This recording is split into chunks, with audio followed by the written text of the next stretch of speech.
David Hume, 1711 to 1776. 1. The Young Philosopher. Hutcheson was a modest part of the Scottish Enlightenment. Hume was its greatest luminary. In his simple 8-page autobiography, he tells us that he was born at Edinburgh, April 26, 1711, of a good family both by father and mother. My father's family is a branch of the Earl of Holmes, or Humes. My mother was daughter of Sir David Falconer, President of the College of Justice. The father died in 1712, leaving the estate to David's elder brother, John Hume, and to David an income of £80 a year, enough for survival on an abstemious regimen. The family, all Presbyterian, gave the boy a strong infusion of Calvinist theology, which remained as determinism in David's philosophy. Every Sunday morning he attended a church service 3 hours long, including 2 hours of preaching. Every Sunday afternoon he returned to the kirk for an hour, to which were added morning prayers at home. If David had any character in him, he was bound to react into heresy. At the age of 12 he entered the University of Edinburgh. After 3 years he left without a degree, resolved to give himself completely to literature and philosophy. At 16 he wrote to a friend reproaching himself because, "My peace of mind is not sufficiently confirmed by philosophy to withstand the blows of fortune. This greatness and elevation of soul is to be found only in study and contemplation. You must allow me to talk thus like a philosopher. 'Tis a subject I think much on, and could talk all day long of."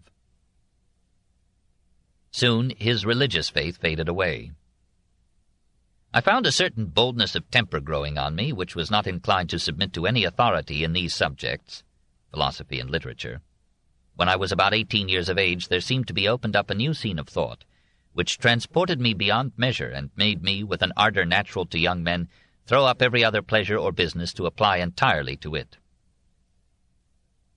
He said later that he never had entertained any belief in religion since he began to read Locke and Clarke. By the time he was 17, he had already planned a treatise on philosophy. His relatives urged upon him that philosophy and £80 a year would give him but a meagre existence. He must reconcile himself to making money. Could he not study law? He tried for 3 painful years, from 1726 to 29. His health broke down, and almost his spirit too. For a time he lost his interest in ideas. The law appeared nauseous to me. He abandoned it and returned to philosophy with perhaps one deviation. Toward the end of February 1734, he left Edinburgh for London to make a very feeble trial for entering into a more active scene of life. On March 5th, Agnes Galbraith appeared before the Reverend George Hume, David's uncle, and confessed that she was with child. Brought before a session of the kirk, she declared that Mr. David Hume is the father. Doubting her veracity, the session remitted her to the next meeting of the local presbytery. Before this, on June 25th, she repeated the accusation. According to the minutes of the presbytery of Churnside, the moderator exhorted her to be ingenuous and confess if any other person was guilty with her. The presbytery having considered the affair, and being informed that the said David Hume was gone out of the kingdom, they remitted her to the session of Churnside to make satisfaction to the rules of the church. This required that she should appear in sackcloth before the kirk and be exposed in the pillory on 3 Sundays. In 1739 Agnes was again convicted of fornication. After a stop in London, Hume proceeded to Bristol and took a position in a merchant's office. In a few months I found that scene totally unsuitable to me. He crossed over to France, where he could live more cheaply than in England. For a while he stayed at Reims. Then he moved to La Flèche, some 150 miles southwest of Paris, for the Jesuit college there had an extensive library. The canny Scot entered into cordial relations with the priests and was allowed to use their books. One of the fathers described him in later perspective as too full of himself. His spirit more lively than solid, his imagination more luminous than profound, his heart too dissipated with material objects and spiritual self-idolatry to pierce into the sacred recesses of divine truths. In the shade of the Jesuits, Hume composed the first 2 books of his skeptical masterpiece, A Treatise of Human Nature. In September 1737 he returned to England, bursting with manuscript. He had trouble with publishers, for in December he wrote to Henry Hume, "I am at present castrating my work, that is, cutting out its noble parts, endeavoring it shall give as little offense as possible." The chief excisions were Reasonings Concerning Miracles. These were stored away for use in safer days. The remainder, guaranteed to be unintelligible to antediluvians, was published anonymously in 2 volumes in January 1739 by John Noon of London. Hume sold the volumes outright for £50 and 12 copies. Not so bad a bargain for a book on logic and theory of knowledge by an unknown youth of 27. However, it was one of the peaks of modern philosophy. 2. Reason deflated. The introductory advertisement revealed Hume's confidence in his powers. He proposed to study human nature in understanding and passions, and in a 3rd volume forthcoming in morals and politics.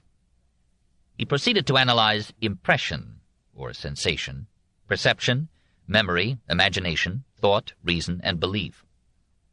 This investigation of how we come to know is fundamental, for the validity of science, philosophy, religion, and history depends upon the nature, origin, and reliability of knowledge. It is a difficult discipline, for it deals with abstract ideas rather than with concrete objects. And thought is the last thing that thought seeks to understand. Hume begins by accepting as a starting point the empiricism of Locke. All ideas are ultimately derived from experience through impressions. These are external sensations like light, sound, heat, pressure, odors, taste, or internal sensations like stupor, hunger, pleasure, pain. A perception is a sensation interpreted.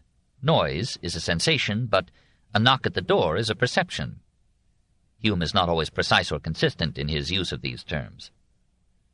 A man born blind or deaf has no idea of light or sound because he has had no sensation of either.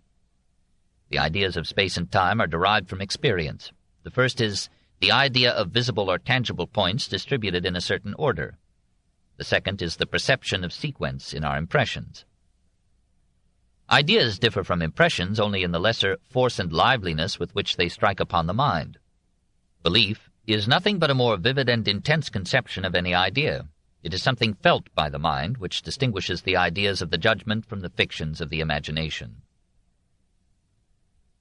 In these definitions, Hume seems to think of the mind as a real entity or agent experiencing, possessing, remembering, or judging impressions or ideas.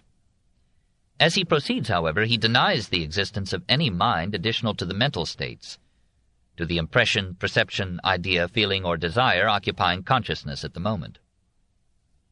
That which we call a mind is nothing but a heap or collection of different perceptions, united together by different relations, and supposed, though falsely, to be endowed with a perfect simplicity and identity. For my part, when I enter most intimately into what I call myself, I always stumble on some particular perception or other, of heat or cold, light or shade, love or hatred, pain or pleasure. I never can catch myself at any time without a perception, and can never observe anything but the perception. When my perceptions are removed for any time, as by sound sleep, so long am I insensible of myself, and may truly be said not to exist. And were all my perceptions removed by death, and could I neither think, nor feel, nor see, nor love, nor hate after the dissolution of my body, I should be entirely annihilated, nor do I conceive what is further requisite to make me a perfect nonentity. Aside from some metaphysicians, I may venture to affirm of the rest of mankind that they are nothing but a bundle or collection of different perceptions, which succeed each other with inconceivable rapidity and are in perpetual flux. The successive perceptions constitute the mind. So at one blow from this brash youth 3 philosophies fell. Materialism, for, as Berkeley had shown, we never perceive matter, and know nothing but our mental world of ideas and feelings, and spiritualism, for we never perceive a spirit additional to our particular and passing feelings and ideas, and immortality, for there is no mind to survive the transitory mental states. Berkeley had demolished materialism by reducing matter to mind. Hume compounded the destruction by reducing mind to ideas. Neither matter nor mind exists. Forgivably, the wits of the time dismissed both philosophers with, "No matter, never mind." Freedom of will in this dissolving view is impossible. There is no mind to choose between ideas or responses. The succession of mental states is determined by the order of impressions, the association of ideas, and the alternation of desires. Will is merely an idea flowing into action. Personal identity is the feeling of continuity when one mental state recalls previous mental states and relates them through the idea of cause. But cause, too, is only an idea. We cannot show it to be an objective reality. When we perceive that A for example, flame, is regularly followed by B, heat, we conclude that A has caused B. But all that we have observed is a sequence of events, not a causal operation. We cannot know that B will always follow A. All our reasonings concerning cause and effect are derived from nothing but custom. The laws of nature that we talk of are merely sequences customary in our experience. They are not invariable and necessary connections in events. There is no guarantee that they will hold tomorrow. Science, therefore, is an accumulation of probabilities, subject to change without notice. Metaphysics, if it pretends to be a system of truths about ultimate reality, is impossible, for we can know neither the causes behind the sequences, nor the matter behind sensations, nor the mind allegedly behind the ideas. And so far as we base our belief in God on a chain of causes and effects supposedly leading back to a prime mover unmoved, we must abandon that Aristotelian sophistry. All things flow, and certainty is a dream. After spreading devastation about him with the invincible Excalibur of his intellect, Hume pauses for a moment of modesty. When I reflect on the natural fallibility of my judgment, I have less confidence in my opinions than when I consider the objects concerning which I reason. He knows as well as we do that certainty is not necessary for life, nor for religion, nor even for science, that a high degree of probability suffices for crossing a street or building a cathedral, or saving our souls. In an appendix he admits that there might be, after all, a self behind ideas, a reality behind sensations, a causal connection between persistent sequences. Theoretically, he stands his ground. I have not yet been so fortunate as to discover any very considerable mistakes in the reasonings delivered in the preceding volumes. But in practice, he amiably confesses, he abandons his skepticism as soon as he drops his pen. Should it be asked me whether I sincerely assent to this argument which I have been to such pains to inculcate, and whether I be really one of those skeptics who hold that all is uncertain, I should reply that neither I nor any other person was ever sincerely and constantly of that opinion. I dine, I play backgammon, I converse and am merry with my friends, and when, after 3 or 4 hours' amusement, I would turn to these speculations, they appear so cold and strained and ridiculous that I cannot find in my heart to enter into them any further. Thus the skeptic still continues to reason and believe, though he asserts that he cannot defend his reason, and by the same rule he must assent to the principle concerning the existence of body, though he cannot pretend by any arguments of philosophy to maintain its veracity. In the end, Hume turns his back upon argument as a guide to life, and trusts to animal faith, to the belief, based upon custom, that reality is rational, permeated with causality. And by asserting that belief is more properly an act of the sensitive than of the cognitive part of our natures, Hume, 27, holds out his hand to Jean-Jacques Rousseau, 26, in youth and theory, as he was destined to do later in friendship and tragedy. The cleverest reasoner in the age of reason not only impeached the causal principle of reason, he opened a door to the romantic reaction that would depose reason and make feeling its god. The second book and volume of the treatise continues the dethronement of reason. Hume rejects the attempts of philosophers to build an ethic upon the control of passion by reason. By passion, Hume means emotional desire. In order to show the fallacy of all this philosophy, I shall endeavor to prove, first, that reason alone can never be a motive for any action of the will, and secondly, that it can never oppose passion in the direction, or against the force, of the will. Nothing can oppose or retard the impulse of passion but a contrary impulse. An echo of Spinoza. To still further épater le bourgeois, Hume adds, reason is and ought to be the slave of the passions, the illuminating and coordinating instrument of desires, and can never pretend to any other office than to serve and obey them. He proceeds to a subtle analysis of the passions, chiefly love, hate, compassion, anger, ambition, envy, and pride. The relation which produces most commonly the passion of pride is that of property. All passions are based upon pleasure and pain, and ultimately our moral distinctions have the same secret source. We tend to give the name of virtue to any quality in others that gives us pleasure by making for our advantage, and to give the name of vice to any human quality that gives us pain. Even the concepts of beauty and ugliness are derived from pleasure and pain. If we consider all the hypotheses which have been formed to explain the difference betwixt beauty and deformity, we shall find that all of them resolve into this, that beauty is such an order and construction of parts as either by the primary constitution of our nature, as in the beauty of the human body, by custom, as in admiring slenderness in women, or by caprice, as in the idealizing delusions of impeded desire, is fitted to give pleasure and satisfaction to the soul.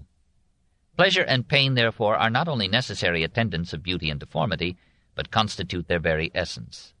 Beauty is nothing but a form which produces pleasure, as deformity is a structure of parts which conveys pain.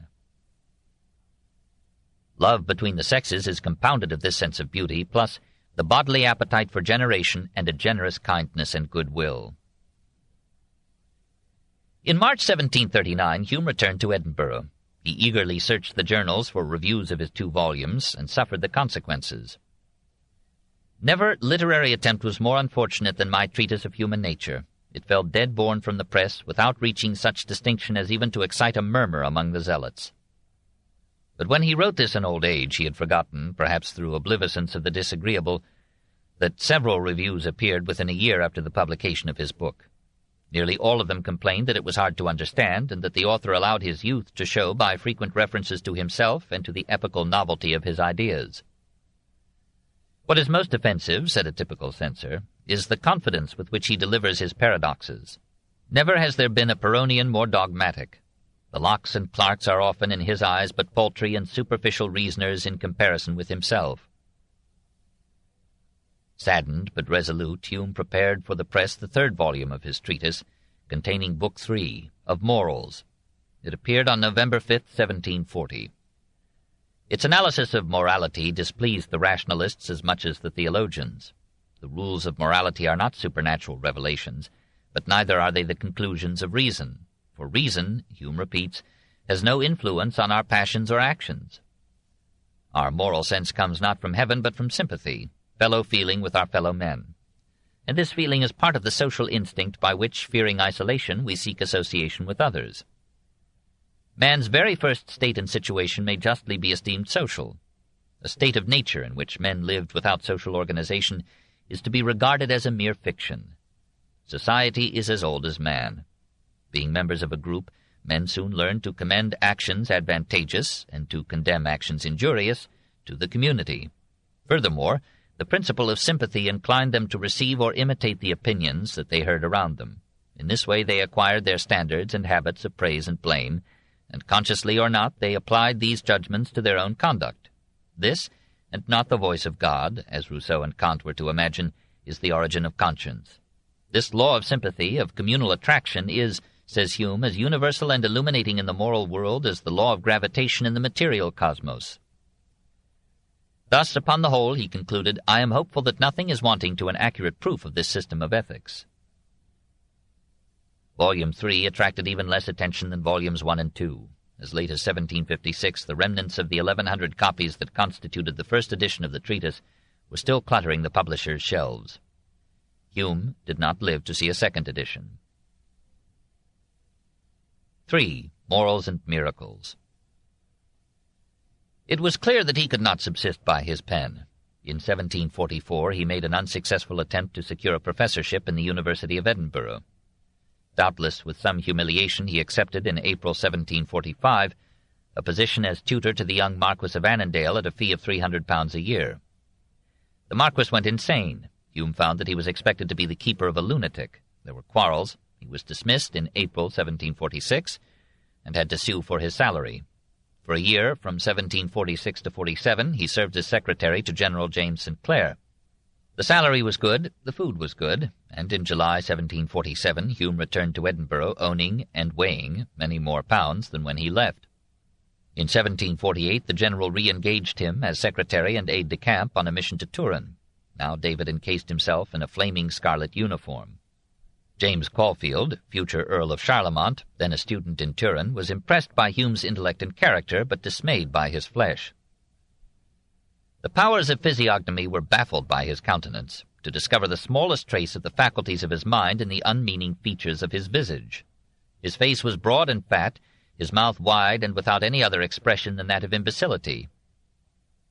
The corpulence of his whole person was far better fitted to communicate the idea of a turtle-eating alderman than that of a refined philosopher. The same Caulfield claims to have seen Hume, aged 37, on his knees before a married countess, aged 24, professing his devotion and suffering the pangs of despised love. The lady dismissed his passion as a natural operation of your system. According to the same reporter, Hume fell into a fever and tried to kill himself, but was prevented by the servants. Another Scot relates that in his illness Hume received extreme unction from a Catholic priest.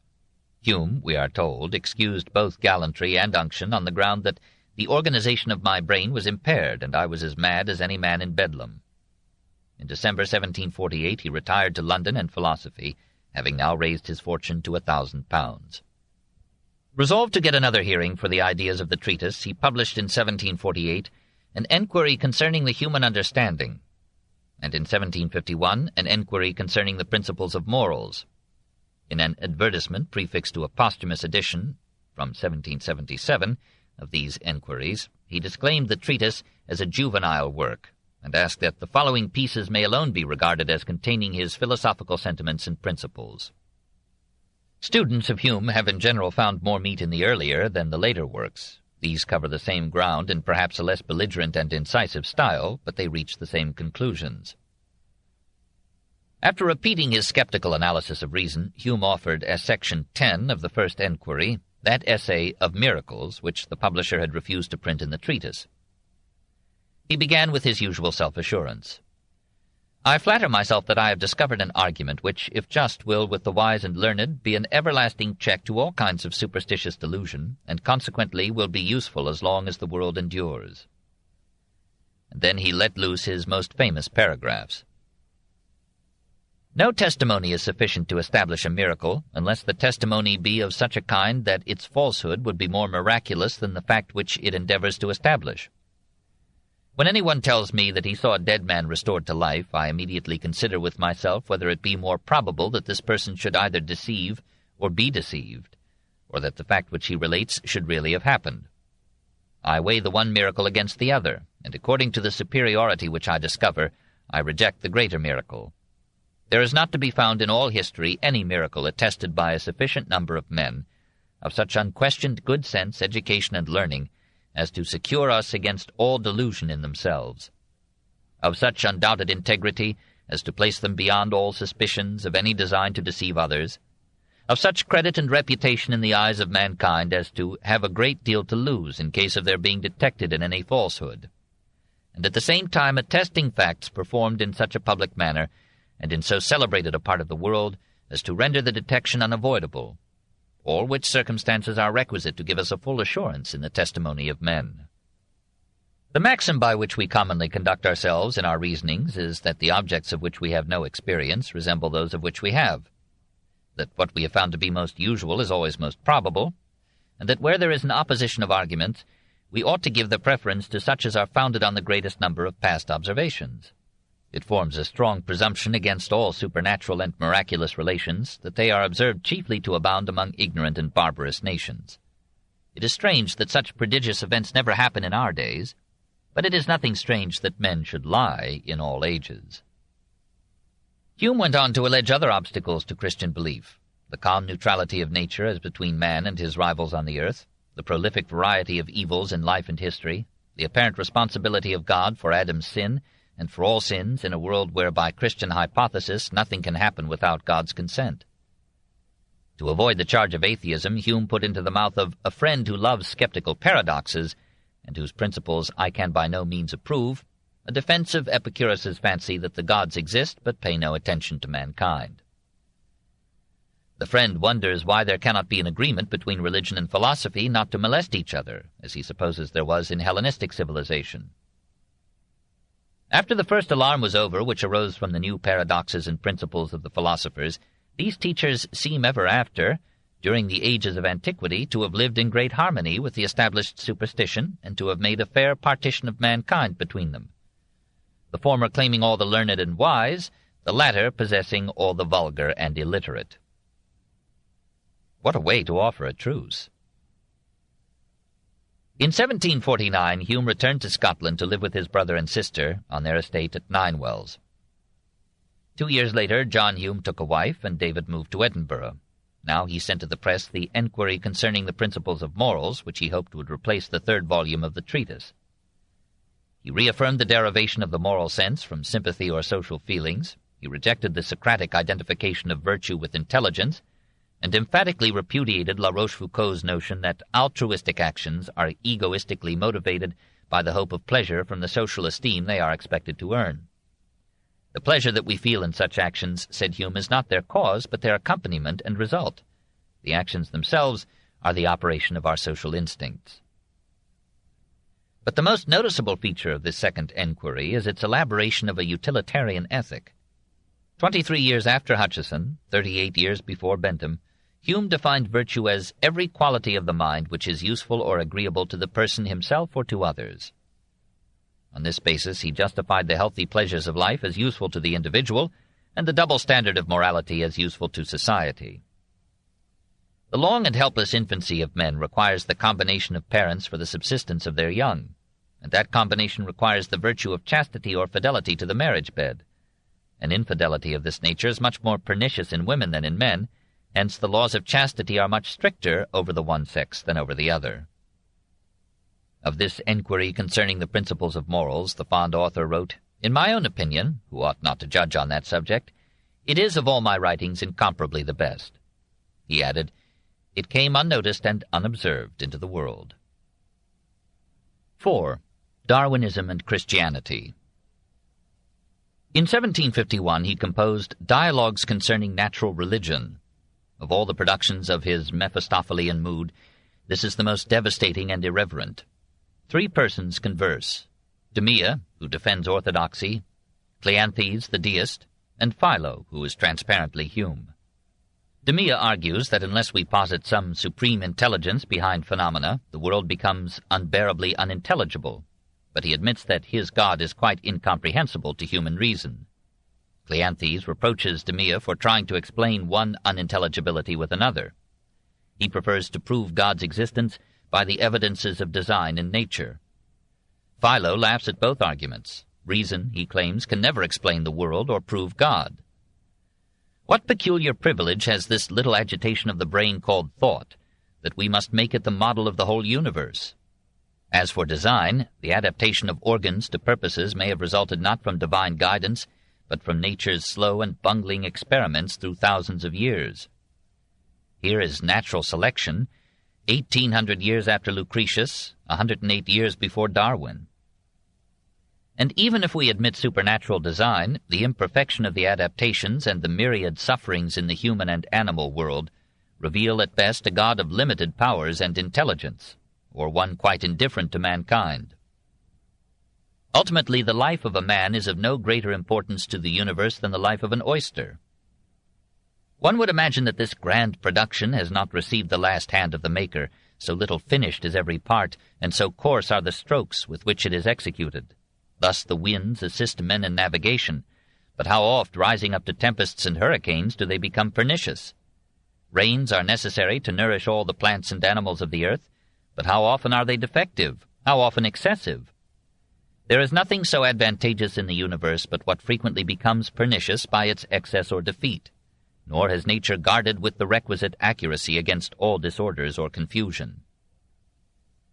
Worse yet, there is not only disorder amid the order, if you view the world as designed, there is amid the abounding life an always futile struggle against death.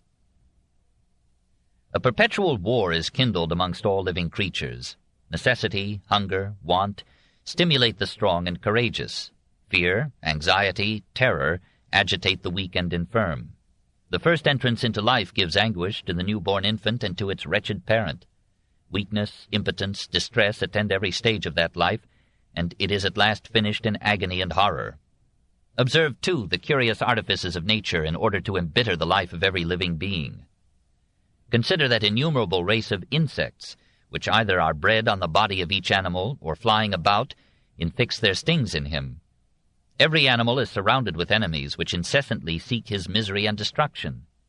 Man is the greatest enemy of man. Oppression, injustice, contempt, contumely, violence, sedition, war, calumny, treachery, fraud. By these they mutually torment each other. Look around this universe. What an immense profusion of beings, animated and organized, sensible and active. You admire this prodigious variety and fecundity, but inspect a little more narrowly these living existences. How hostile and destructive to each other.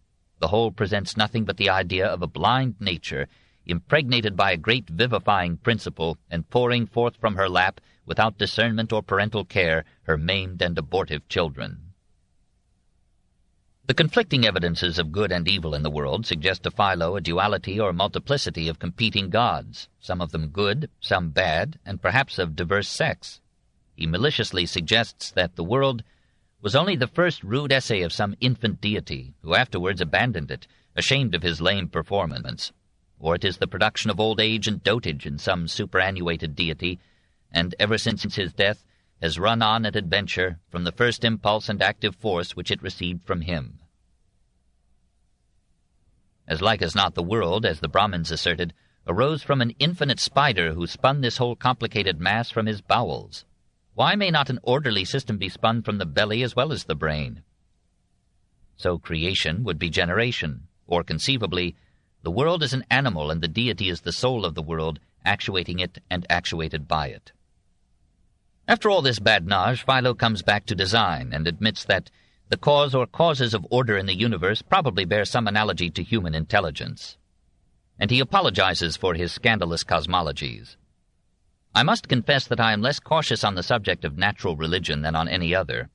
You in particular, Cleanthes, with whom I live in unreserved intimacy, you are sensible that notwithstanding the freedom of my conversation and my love of singular arguments, no one has a deeper sense of religion impressed upon his mind, or pays more profound adoration to the divine being, as he discovers himself to reason in the inexplicable contrivance and artifice of nature. A purpose, an intention, or design strikes everywhere the most careless, the most stupid thinker, and no man can be so hardened in absurd systems as at all times to reject it. Despite this peace offering, Hume's friends pleaded with him not to publish the dialogues. He yielded and locked the manuscript in his desk. It did not see print till 1779, 3 years after his death. But his fascination with religion lured him back to the subject, and in 1757 he published 4 dissertations, of which one attempted a natural history of religion. At his publisher's insistence, he withdrew 2 other essays which were printed when he was beyond fear and reproach.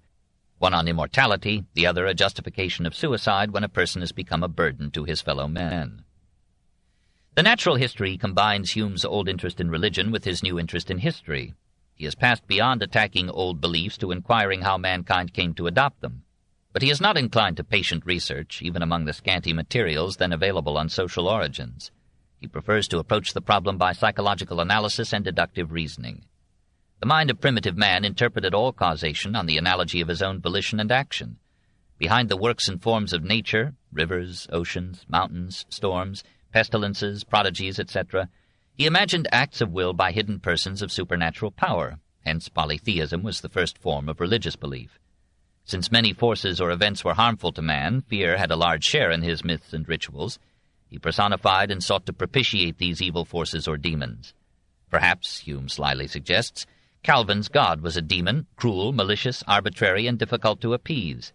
Since the good gods were conceived as like human beings, except in power and permanence, they were supposed to give aid and comfort in return for gifts and flattery, hence the rituals of offerings, sacrifices, adoration, and solicitous prayer.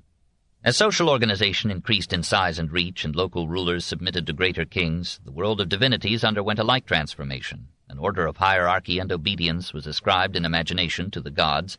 Monotheism grew out of polytheism, and while the populace still knelt to local deities or saints, cultured men worshipped Zeus, Jupiter, God. Unfortunately, religion became more intolerant as it became more unified. Polytheism had allowed many varieties of religious belief. Monotheism demanded uniformity. Persecution spread, and the cry for orthodoxy became the most furious and implacable of all human passions.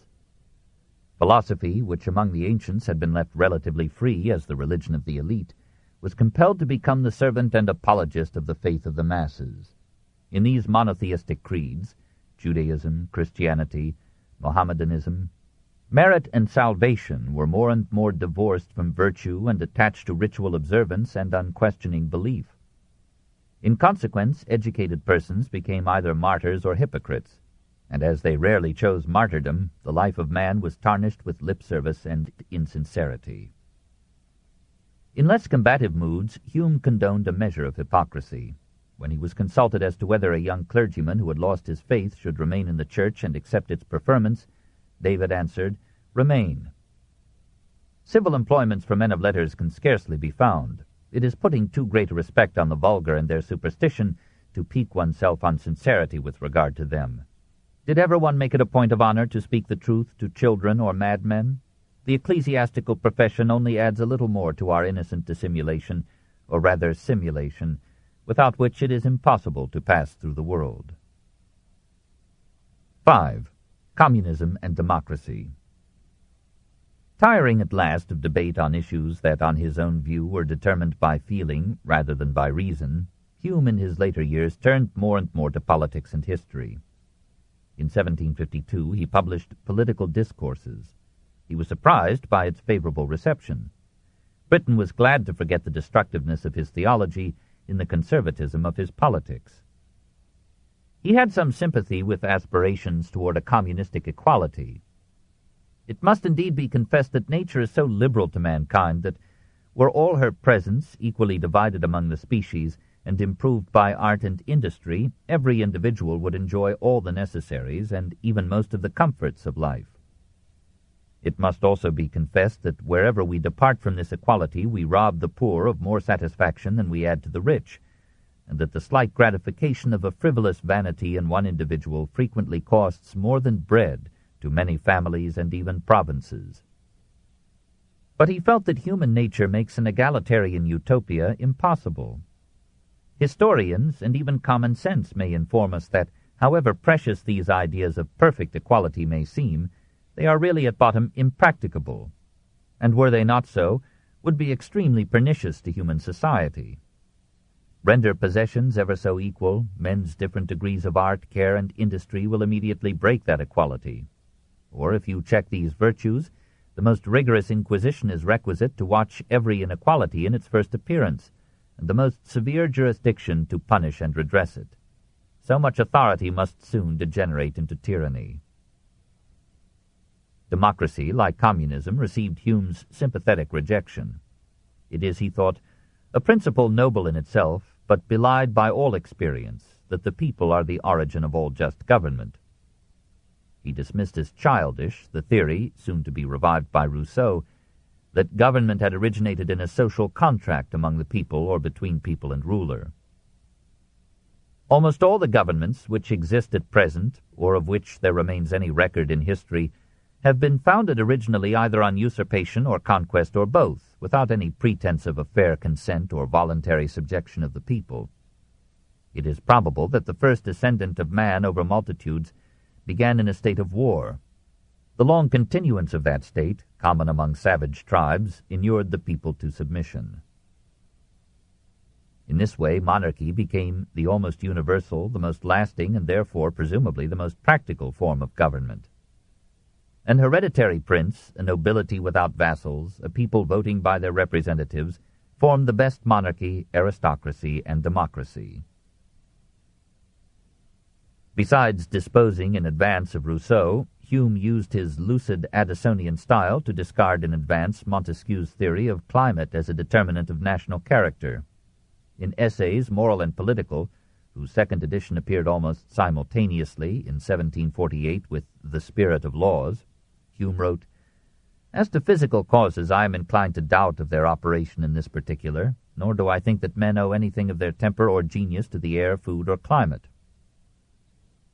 National character follows national boundaries rather than climatic zones. It is determined principally by laws, government, the structure of society, the occupations of the people, and the imitation of neighbors or superiors. Under these local varieties, human nature is basically the same in all times and climes. The same motives and instincts, made necessary by the demands of survival, produce in all ages and places essentially the same actions and results. Ambition, avarice, self-love, vanity, friendship, generosity, public spirit, these passions, mixed in various degrees and distributed through society, have been from the beginning of the world and still are the source of all the action and enterprises which have been observed among mankind. Would you know the sentiments, inclinations, and course of life of the Greeks and Romans? Study well the temper and actions of the French and English. You cannot be much mistaken in transferring to the former most of the observations which you have made with regard to the latter. Mankind are so much the same in all times and places that history informs us of nothing new or strange in this particular. Its chief use is only to discover the constant and universal principles of human nature, by showing men in all varieties of circumstances and situations, and furnishes us with materials from which we may form our observations and become acquainted with the regular springs of human action and behavior. These records of wars, intrigues, factions, and revolutions are so many collections of experiments by which the political or moral philosopher fixes the principles of his science. In the Political Discourses and in Essays and Treatises on Various Subjects, from 1753, Hume made substantial contributions to economic thought. He rejected the view of the French physiocrats that all taxes fall ultimately upon land. They fall at last, he believed, upon labor. For, here he echoes Locke, everything in the world is purchased by labor. Even before the Industrial Revolution had taken form, he foresaw that the workers would heighten their wages by combination. He condemned the financing of governmental expenditures and enterprises by high taxes and frequent bond issues, and predicted that such fiscal measures would bring free governments to the same state of servitude with all the nations that surround us. Money is not wealth. To mint more of it than is needed for the convenience of commerce is to raise prices and hamper foreign trade.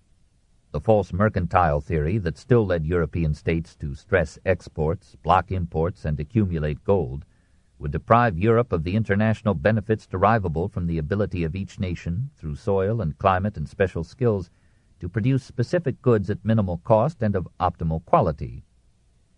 He dared to pray, not only as a man but as a British subject, for the flourishing commerce of Germany, Spain, Italy, and even France itself. I am at least certain that Great Britain and all those nations would flourish more did their sovereigns and ministers adopt such enlarged and benevolent sentiments towards each other. The increase of riches and commerce in any one nation, instead of hurting, commonly promotes the riches and commerce of all its neighbors. These ideas, perhaps influenced by the laissez-faire physiocrats, influenced in their turn Hume's friend Adam Smith, played a part in developing a British policy of free trade, and are finding fulfillment in Western Europe today. 6. History. In 1752, after a campaign of the Orthodox party against him as an insolent infidel, Hume was elected keeper of the library of the Faculty of Advocates in Edinburgh. Despite the modest salary of £40 a year, the appointment meant much to him, for it made him master of 30,000 volumes. It was through access to this library that he was able to write his History of England. In 1748 he had confessed to a friend, "I have long had an intention in my riper years of composing some history." He called history the great mistress of wisdom. He hoped to discover in it the causes of the rise and fall of nations. Besides, to see all the human race pass as it were in review before us, appearing in their true colors, without any of those disguises which, during their lifetime, so much perplexed the judgment of beholders. What spectacle can be imagined so magnificent, so various, so interesting? What amusement, either of the senses or of the imagination, can be compared with it? It is one of the glories of the 18th century that it produced within a generation 3 of the world's greatest historians, Voltaire, Hume, and Gibbon, all grounded in philosophy, seeking to reinterpret history in non-theological terms, and in the broadest perspective of the knowledge accumulated by their time. Gibbon never tired of praising Hume and acknowledging his influence. He valued Hume's praise of the initial volume of The Decline and Fall of the Roman Empire, from 1776, above any other commendation. Did Hume in turn owe much to Voltaire? He had reached and formulated his own philosophy as debtor to the English deists rather than to the French skeptics. The Treatise of Human Nature antedated all the major works of Voltaire, Diderot, and Montesquieu. But Hume's History of England, from 1754 to 1762, may have owed something to Voltaire's Age of Louis XIV, from 1751. even to the Essai sur les mœurs, parts of which were printed in 1745 and 1755. All three of these historians agreed in exposing superstition, rejecting supernatural explanations, and identifying progress with the development of knowledge, manners, and arts. Hume wrote his history backward. Its first volume, in 1754, covered the reigns of James I and Charles I, the years 1603 to 1649. The second, in 1756, ran from 1649 to 1688. The third and fourth, from 1759, from 1485 to 1603. The fifth and sixth, in 1761, from the invasion of England by Julius Caesar to the accession of Henry VII in 1485.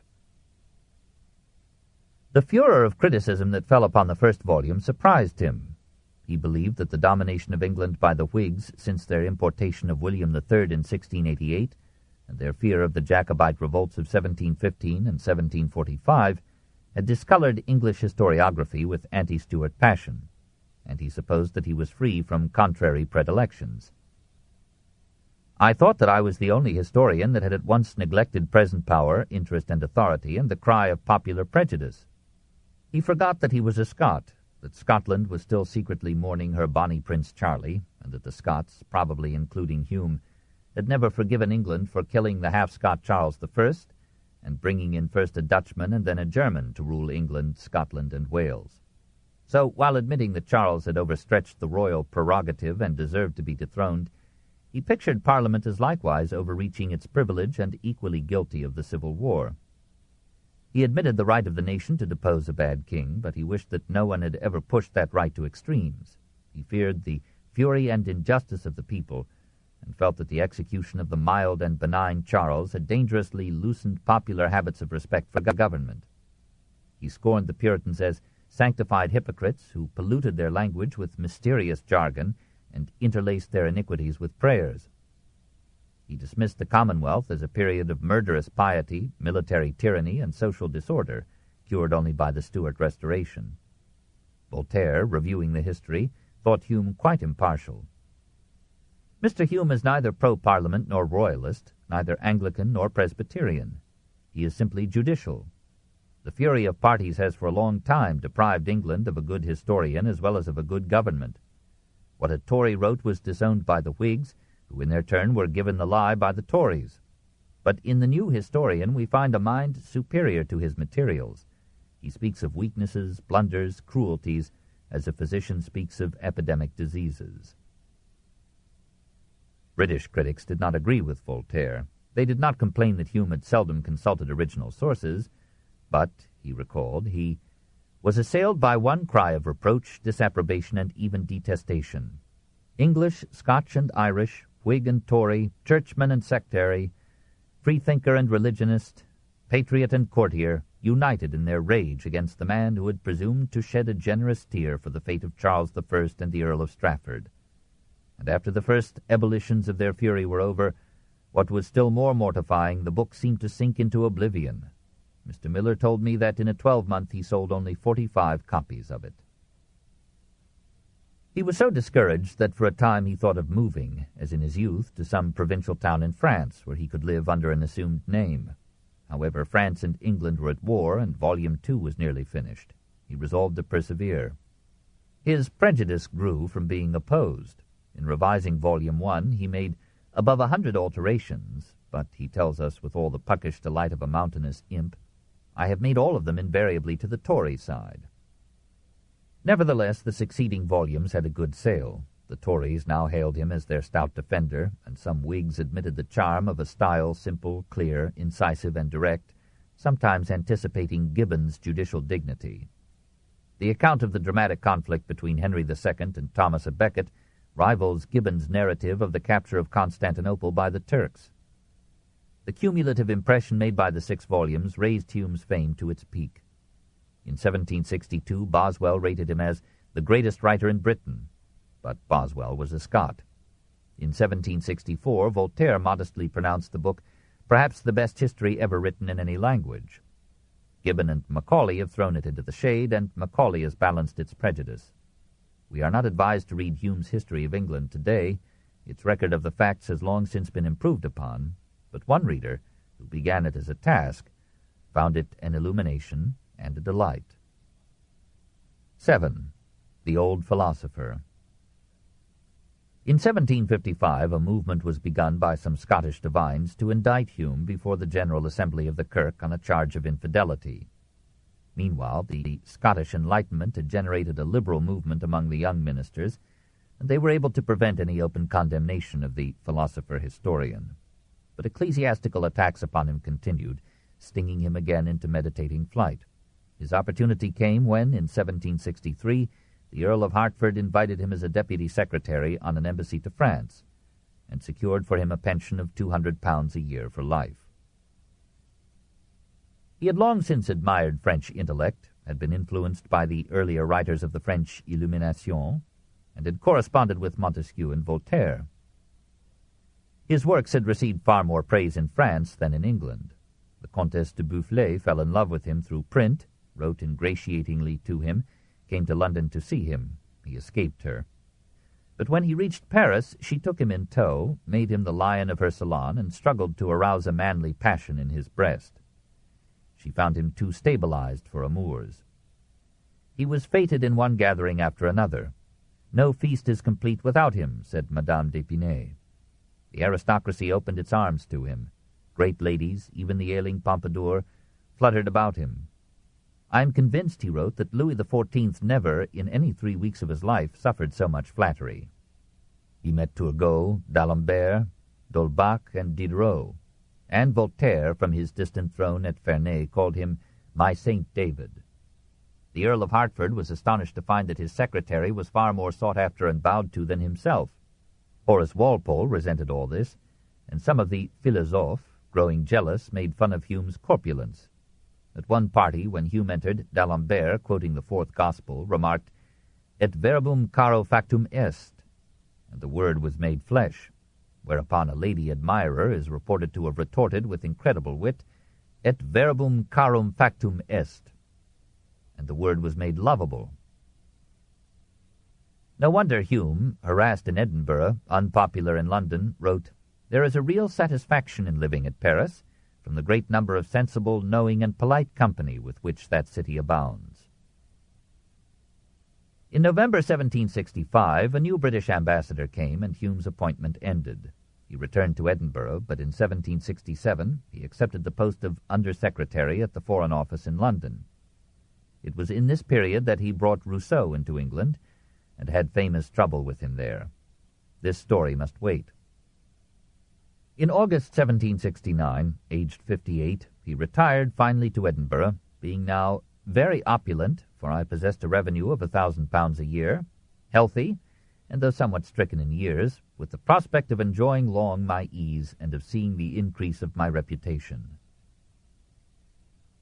His home on St. David's Street became a salon, with Adam Smith, William Robertson, and other Scottish celebrities gathering about him as their acknowledged sovereign.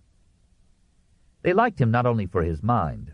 They saw that despite his iconoclastic reasoning, he was amiable in discourse, cheerful of mood, moderate in controversy, tolerant of contrary views, not letting diversity of ideas abate the cordiality of his friendships. He seems, like Montaigne and Voltaire, to have valued friendship above love. Friendship is the chief joy of human life. Yet he was popular with women, perhaps because he had no wife. He was a favorite guest in many homes. If his corpulence ruined the chairs, his wit atoned for his weight. He suggested a tax on obesity, but expected that some divines might pretend that the church was in danger. He blessed the memory of Julius Caesar for having preferred fat men. "Upon the whole," said Adam Smith, "I have always considered him as approaching as nearly to the idea of a perfectly wise and virtuous man as perhaps the nature of human frailty will admit." If one must seek flaws in so amiable a character, or blind spots in so brilliant a mind, the hardest to forgive are the references to the hideous hypothesis of the atheist Spinoza, which must have aimed at protective discoloration. Hume's psychology was the most penetrating of his time, but it did not quite account for the sense of personal identity. One mental state does not merely recall another, it may recall it as mine. The replacement of cause with regular sequence has required only a change of phrase. Regular sequence is enough for science and philosophy, and the history of England still seeks to explain events by causes. A skepticism that confessedly is abandoned in actual life must be wrong in theory, for practice is the final test of theory. And it is strange that while reducing cause to custom and morality to sympathetic feeling, Hume gave so little weight to custom and feeling in his interpretation of religion, and showed such lack of sympathy for the persistent functions of religion in history. He was quite insensitive to the consolations of faith, the comfort it brought to souls shivering in the immensity of mystery, or the loneliness of grief, or the harsh fatality of defeat. The success of Wesley was history's answer to Hume. Despite these cavils, we acknowledge again the cutting edge of Hume's catalytic mind. He was in himself the Enlightenment for the British Isles. There, except in political vision, he was essentially all that a dozen philosophes were for France. While feeling French influence deeply, he came to the ideas of the Enlightenment and struck some of its most telling blows before the philosophes, even before Voltaire, had bared their fangs against l'infâme. They owed as much to him as he to them. "I salute you," wrote Diderot. "I love you. I revere you." In England, he ended deism by challenging the capacity of reason to defend even the simplest fundamentals of religious faith. He carried the war not merely to the walls, but to the citadel of the ancient creed. Gibbon was the offspring of Hume in philosophy, and his transcending disciple in history. In Germany, the Enquiry Concerning the Human Understanding woke Kant from his dogmatic slumber by apparently undermining all science, metaphysics, and theology through questioning the objectivity of cause. After reading the manuscript of Hamann's translation of the Dialogues Concerning Natural Religion, Kant incorporated in the final preparation of his Critique of Pure Reason, in 1781, Hume's criticisms of the argument from design, and accounted them unanswerable. "May it be my fate, for my own sake and for that of all my friends," Hume wrote, "to stop short at the threshold of old age and not to enter too far into that dismal region." Fate took him at his word, says his autobiography. "In the spring of 1775 I was struck with a disorder in my bowels, which at first gave me no alarm, but has since, as I apprehend it, become mortal and incurable. I now reckon upon a speedy dissolution. I have suffered very little pain from my disorder, and what is more strange, have, notwithstanding the great decline of my person, never suffered a moment's abatement of my spirits, insomuch that were I to name the period of my life which I should most choose to pass over again, I might be tempted to point to this later period. I possess the same ardor as ever in my study, and the same gaiety in company. I consider, besides, that a man of 65, by dying, cuts off only a few years of infirmities."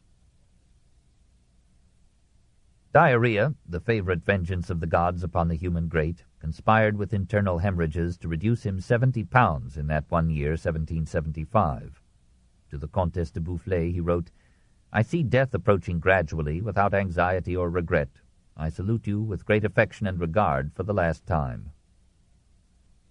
He went to take the waters at Bath, but they proved useless against chronic ulcerated colitis. His mind remained calm and clear. He returned to Edinburgh July 4, 1776, prepared to die as fast as my enemies, if I have any, could wish, and as easily and cheerfully as my best friends could desire.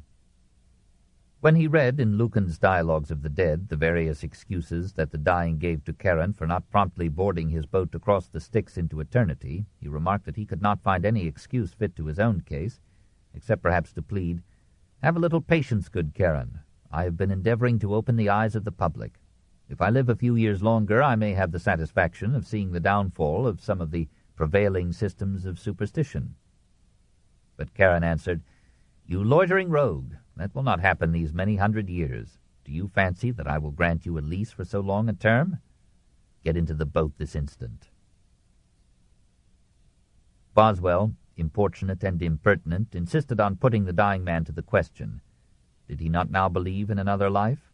Hume replied, "It is a most unreasonable fancy that we should exist forever." "But," persisted Boswell, "surely the thought of a future state is pleasing." "Not at all," answered Hume. "It is a very gloomy thought." Women came and begged him to believe. He diverted them with humor. He died quietly, free from much pain, said his doctor, on August 25, 1776. Despite a heavy rain, a large crowd attended his burial. A voice was heard to remark, "He was an atheist." Another answered, "No matter, he was an honest man."